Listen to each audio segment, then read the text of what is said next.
Good evening, guys. Kind of late tonight. Got caught up with making a meal for my wife. She went into town to do her girly thing, which she doesn't get to do a lot. My wife works from home, and things haven't been opened up, and now the beauty parlors are opened up. So anyway, yeah, we're going to take a trip to the coast this weekend, and I probably won't do anything tomorrow night. Maybe on a Saturday just for Memorial Day, I may do something. If not, we'll see you guys Monday if I don't get around to it. But we're going to go to Port A and had a lot of good memories with my brother in Port A. He went down there with us a lot. We used to go on last of April, 1st of May, and we try to do it the last weekend in April because my wife's birthday is on May 2nd. So it's crazy how they do things, and I think they should be held accountable for it because in April it's like off season, and to stay in some places it's like $100 a night, and then 4 days later into May it's $300 a night. I mean, it's like price gouging like crazy, but you know, that's life. It's private business, and you know what I say, if you can't do it, just accept it and don't go there. So we're gonna go this weekend, and even though the place is decimated by a hurricane a couple years ago, they're making a comeback down there, and so to actually stay at Port A this weekend was a fortune. I mean, ridiculous. I really think I really wish people would just, you know, this is America, and we need to take care of each other and that kind of thing instead of gouging each other and living for the almighty dollar and greed. I mean, that's all it is greed. But regardless, that's the way it is. So we want to get away for the weekend. We haven't been away in a long, long time. We love the beach, and so we're going to go down for the beach. And someone texted me earlier in the week and said, "How you doing?" I said, "I'm doing well." I said, "We're going to go down the weekend for the Port Aransas and go to the beach, and my wife will be doing well when she does that." So anyway, another tribute to my brother. You know, we went to Port A a lot for my wife's birthday, and he was a big part of that a lot of times. And we always had a great time. He was real big about watching the tide, and I know there was a couple times when my kids were little, he would say, "All right, we need to wake everybody up at 1 o'clock in the morning because it'll be low tide. We'll all take flashlights and you can go way, way out there. There's all kinds of sand dollars and shellfish and it's just a whole other ballgame. You know, you wouldn't even think about doing that stuff normally. Of course, he wasn't normal, so it doesn't matter. We'll be reminiscing back when we go there and things like that. But one thing it brought to mind, there's for you guys who are interested, they started a Roger Kirk Memorial Facebook page, and so you can go on there and post stuff and talk about him. And one of his good friends, this is his friend later in life, lived across the street from Scott Kirk and in San Antonio, and Roger would go do a lot of work for Scott, build a fence and do rock work and all kinds of stuff for him. And he became friends with a guy across the street named Richard Vaughn, who's just a super, super, super guy. I mean, you guys will love him to death. First time I met him was at our 20th anniversary in Floresville. And Scott, he had a big, he was an ex-truck driver. And he had one of these gigantic, almost like, you'd see rock and roll stars traveling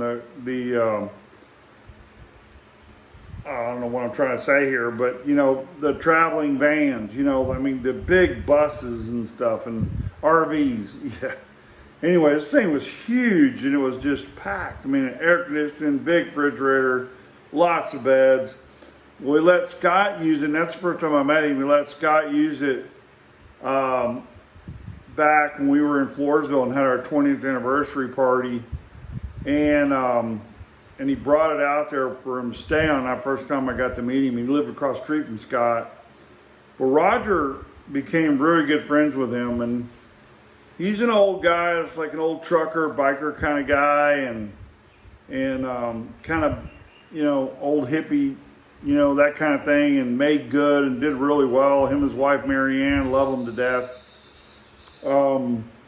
He befriended Roger big time, and they would go to all these car shows together, and when Roger would stay there, they'd go play pool. And he just posted on that memorial that he loved going playing pool with Roger, which brought back a memory back when we were in Lawton. My dad goes out, and there, at the time we were there, it's like 65 through 72. They were renovating everything, and so they were new barracks, new everything on post, and so they had these huge old World War II barracks, were just gigantic, and they had these, but they were pier and beam, no brick and mortar or anything like that, and they had these huge areas that they called the CQ area. I think that's proper. But it was a place where the guys that didn't have any place to go, they'd come in there and they could get vending machines and they had pool tables and ping pong tables and that sort of thing. And so they were renovating them. And back in the day when they had pool tables, they were regular size, man. They were 4x8. And so when they were renovating them, my dad was in the know of everything, and he went out and they had a closed bid envelope auction. You would write your bid down and just throw it in a pile. Well, Dad comes home one day, and we had just moved into this house like the year before.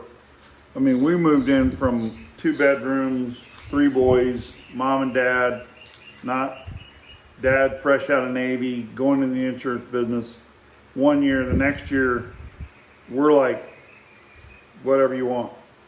I mean, that's how good my dad was in the insurance business, and really kicked it off. But they bought a big old 4-bedroom house, and it was 3-bedroom. I take it back. It's 3-bedroom, but it was huge. It was like way bigger than what we had. I don't even remember what it was. If I had to guess, it was probably 3,200 square feet. And, big living room, big dining room, big den area, huge 2-car garage on a corner lot. And out back was just amazing, and just to describe the place. And so during that time, my dad decided he's going to make a den out of our garage. And so he bid on this pool table and got it. And I never forget it. He said he bid $20.21. It's just what he bid. And the next guy to him that he beat bid $20.20. So Dad got the pool table. Now it needed work and needed the slates. I mean, we're talking about slate. That thick, 2 big slates and leather pockets. I mean, this is stuff it's a real pool table. And so he had a guy come in and show us how to do it. Now, Dad was never going to pay somebody to do it. He had a guy to tell us how to do it. So me, Dad, Roger, we would do the work. So you had the slates were broken when they hauled them in. There were like chips out of them, and the pool table's got to be perfect. So Dad got all the stuff, and we bondoed it and sanded it down perfect. And the only thing he paid for was the guy to come in and velvet, or whatever you want to call it. Surface it with the velvet. I think it was velvet. And so he did that, and we had the pool table. I mean, that was the first on the block place for kids to come. Of course, I'm playing, and the pool table's up to my neck, and I'm doing that. You know, Roger's, you know, he's 15, 16 years old, and so he's up playing, and he got good. I mean, he got really good. He could put English on the ball. You know, if he was, if he had to go around a ball to hit a ball and make it, he could. I mean, I learned a lot from watching him, and I got pretty good myself, but not as good as he was. He could put English on a ball and do trick shots and things like that. And he would carry his. He was the first guy I ever seen come in with a breakdown pool cue, his own personal, where no one could touch it. And he would go downtown Lawton, which I told you is Thugsville, and he'd go down there and play for money and come back with a black eye or a lot of money and stuff like that. You know, I remember that stuff when I was a kid, and so Roger in Lawton learned how to play pool and taught me how to play pool. So we're in DeKalb, Texas, and when we were young, and they had a pool hall, which was dominoes and pool. I mean, and they had regulation pool tables like we had, and they had a pool table called snooker. And Roger, and it was amazing because the best guys at snooker in that town, DeKalb, and I'll explain the game here in a minute, you had to be really, really good to win. And the two best guys in DeKalb at that time were Roger and James Franklin, which actually happens to be my mother's sister's boy. And I was a kid watching them play. Well, snooker, the balls are smaller. You had a full rack. I guess there's, 15 balls in a rack. So you had 14 balls with I want to think it was a 7 balls in the middle. Wholly different game. 13 of the balls were just solid red. And then there was, instead of a dot at the front and dot at the bottom, there was a dot, dot, dot, dot. And then you had 7 ball in the middle, colored, and they were different balls. I mean, totally different. The balls, like a regular pool ball was that big around. This one was like that. It was a little bitty. And the pockets were more narrow. I mean, I don't know the dimensions, but I remember I got pretty good at it myself. And but not like they were. They were really, really good. So what it was is that there was this half moon circle where you normally bust the balls. There were 3 balls there.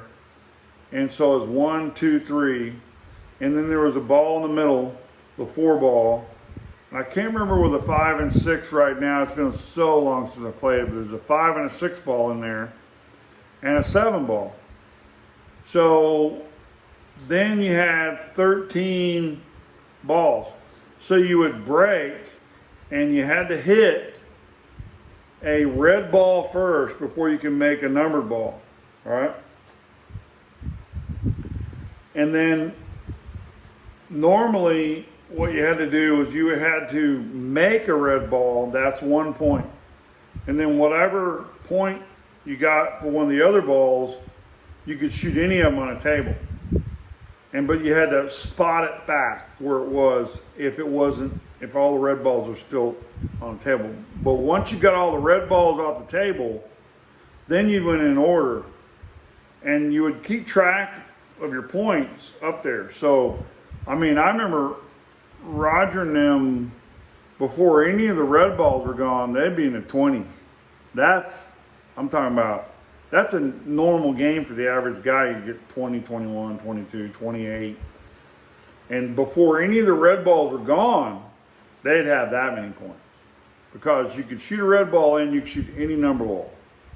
And then once all the red balls are gone, you shoot in order rotation of the number balls. So, like I said, it was an extra long table, an extra wide table. Really, really tough game. A good gambling game. The guys like to gamble on that game and that kind of thing. But snooker was, and what the deal is, and one reason, you know, when you were snookered was that even though you hit a red ball in and you had to hit in order, you could hide a ball behind another ball. Like you could put English on it, where if you didn't have a shot, you had to hit a red ball, and then you want to hide the ball, the cue ball, behind another ball so the guy didn't have a shot. So very, very strategic game. I think it was one step below being real billiards. You know, the original billiards table had no pockets, believe it or not. So you would bank shots and that kind of thing. That's how they kept score. I played it one time in my life, and it was a great game, but a billiards table had no pockets on it whatsoever. And you would call your shots and that kind of thing. It was really, really cool. But snooker, like I said, then you know you'd get a guy like if the two ball, you know, if you could hide a ball behind another one where you couldn't get a shot, then it would take points off. So that's why they call it snooker. You've been snookered. And anyway, it's a great game. We had a blast playing it. I know Roger and Lawton, learning on our pool table, went down and made a lot of money. Like I say, sometimes you come home with a swole up cheek or a black eye because it was Thug City. As a matter of fact, you know, when I talked about Lawton being a thug deal, Larry Longino put out a story about when he was in the Army there. Actually, he was in the Marines, thank God. He was stationed there for a while because it was an artillery base, so they're doing some training there. And Larry talked about when they said, if you're going to go downtown, you know, don't ask the local girls to dance. There was always precautions because they would just fight you. I mean, you'd be getting in a fight, and basically what they would say is like, you know, if you get in trouble, you're spending the night. We're not coming to get you. So it was a really, really rough town. So that's where Roger grew up. And I mean, grew up like he was conscious, like puberty and on, you know. So there's no innocence there. His innocence are done gone. So, but he learned how to play pool in those times. And I'm telling you, I mean, to the last days, I can't remember the last time we played pool together, which is kind of sad because of our pool table in Lawton. Now, eventually it became like anybody else. We had a pool, we had a pool table. The pool table became Mom's folding table, and the neighbors loved the pool more than you did because when you had it, you just wore it out and it was like old school, which is spoiled, would really be honest with you. So we really had no business being spoiled. But playing pool with Roger was a blast. And Richard Vaughn reminded me of that on his memorial, said he loved playing pool with Roger. Because, I mean, he was really, I'm telling you, he was really, really good. I mean, he could suck a ball up and make it do back. He was, you know, at one point I would say he was Tiger-esque. That's the only way I can, you know, Minnesota Fats and all those guys playing pool and doing that thing, trick shots and that kind of thing. He really got into that and perfected it. He really did. And so, I mean, he could call every shot. I mean, we play 8-ball, we call Alabama 8, to where you would mark one hole the 1 ball and the other hole the 15. And if you know how to play 8-ball, you've got the solids of the stripes, and whoever makes the 8-ball wins. And you had to make the one ball in the designated pocket, and you had to make the 15 in the designated pocket. And then you had to make the A ball, and you had to call a shot. Well, we played at Alabama 8 where you had to call every shot. There's no luck. Like if you said, all right, I'm going to shoot this, and I'm going to bank it twice into the side pocket, and you didn't make it, you had to pull one of yours out and put it back on the table. If you had one, a solid or a stripe. So there were penalties for it. It was I love pool. It was a great game and that kind of thing. But that was us growing up in Lawton and growing up with Roger. And as we got older, we'd play pool just for fun and have a good time. But the bar pools were like little bitty things compared to. Literally, you had to have I can't remember what the actual size was, and I apologize because, like I say, this is spontaneous. Then I come up with this stuff to go, well, what was the size? I don't think about that ahead of time because I didn't know it was coming. But the regulation pool table, you had a crutch, like there was a deal on the end of it that was kind of shaped like that, and boom, boom, boom, boom, boom, like that. And it was on the end of a stick, and you could lay it out there, and you could do it with one hand because there was a rule with real golf, oh my God, with real pool that 2 feet on the ground. You couldn't take 1 foot and lay it up on the pool table, and you had to have 2 feet on the ground. So it came in, everybody would do away with that rule just like they do with golf. Like, we're not doing that. Those are professionals. So it was called a crutch or a bridge, and you could use that to shoot with. And Roger, I'm telling you, he was just as good with that as he was shooting. So then when you go into pool halls, you could put one leg up on the pool table and shoot and stuff like that. And they kind of changed the rules, but that's kind of where this is. We had a blast playing pool. My dad bought that pool table. You don't know how bad I wish we had that pool table right now. It'd be worth a mint. But the bright side is the cabin that we're going to go celebrate his life with in Arkansas. There's a pool table. So I'm going to challenge everybody here that comes. I'm going to challenge you to a game of pool. Big time. We got to play, and we'll play Alabama 8 and call your shot and that kind of thing. And, it was like, those are great times. I love my brother, and I do. And these are things that are going through my mind now, and how we, kind of stuff that kind of fell through the cracks, trying to recreate our life together. A lot of what we did in older days, we're totally different. It was a lot different. We were more mature, and he would still be wild and crazy, and then sometimes he'd settle down. And I learned a long time ago that when I was a child, I acted like a child, and when I became a man, I put away childish things. Not that I don't like to have fun. It's just that there are times when you need to take care of business. And so that's kind of where he and I separated, growing older together. His idea of taking care of business was different than my idea of taking care of business. And not that I've been great at taking care of business. I've been blessed by the Lord. God has blessed me so much. And I give him the glory. And that's the difference between a spirit of the Holy Spirit of the Lord Jesus Christ and being a free spirit. It really is. And I'll get into that later on next month after we celebrate my brother's life together. Like I said, this is going to springboard into something else. So I'll talk about things that God's put on my heart, and the reasons for being being filled with the Holy Spirit and being a free spirit. There's huge differences.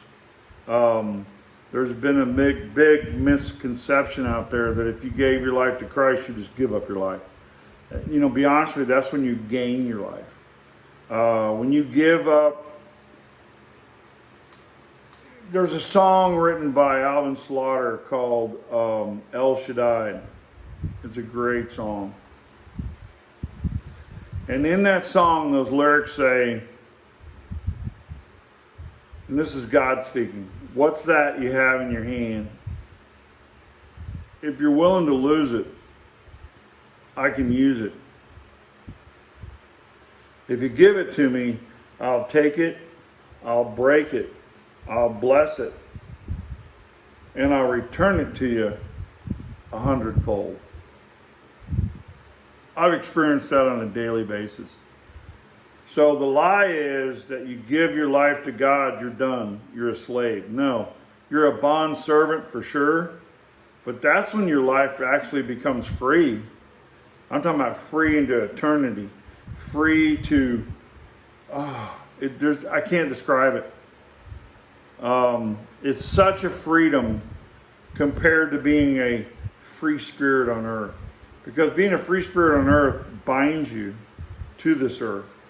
And there's much, much more to life than that. I mean, there is.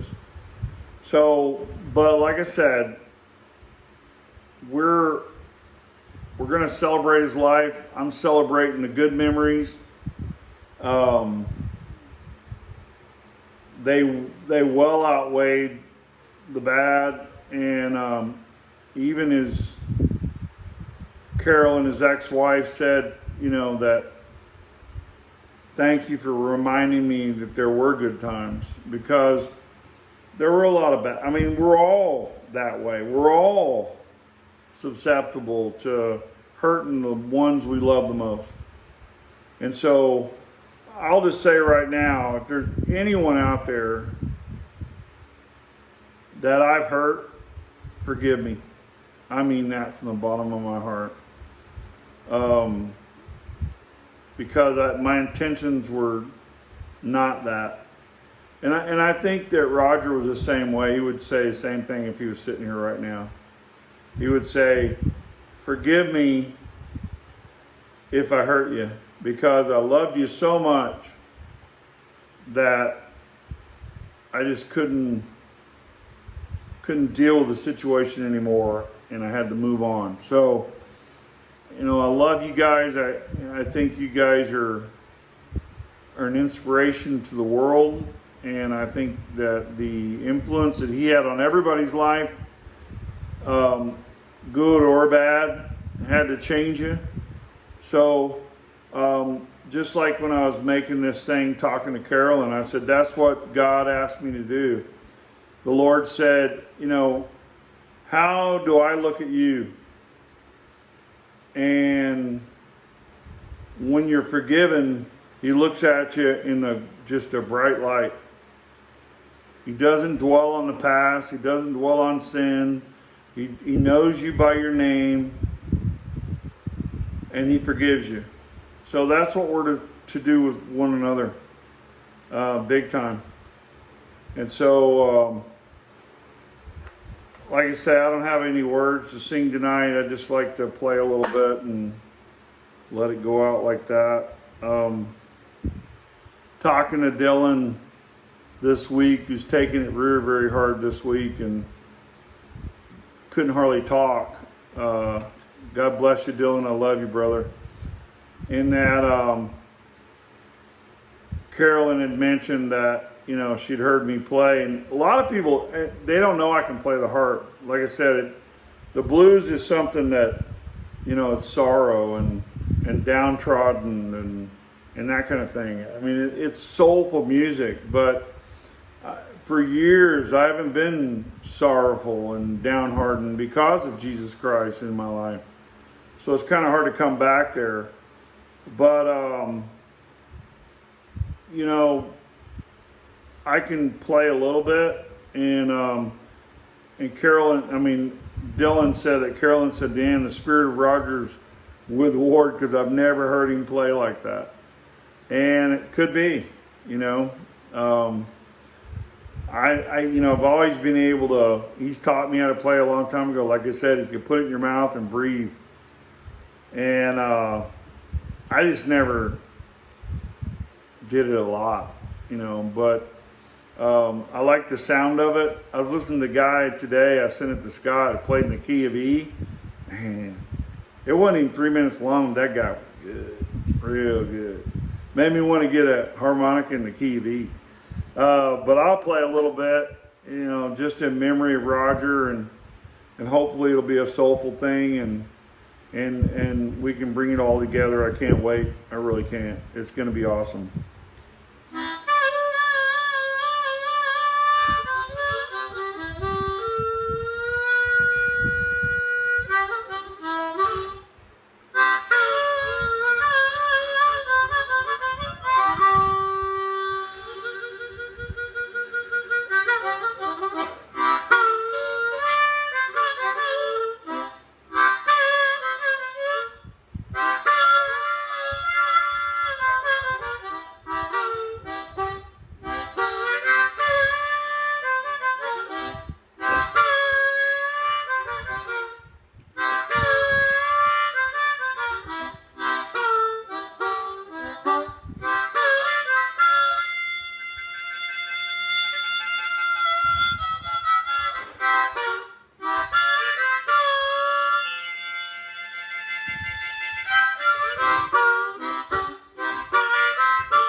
Love you guys.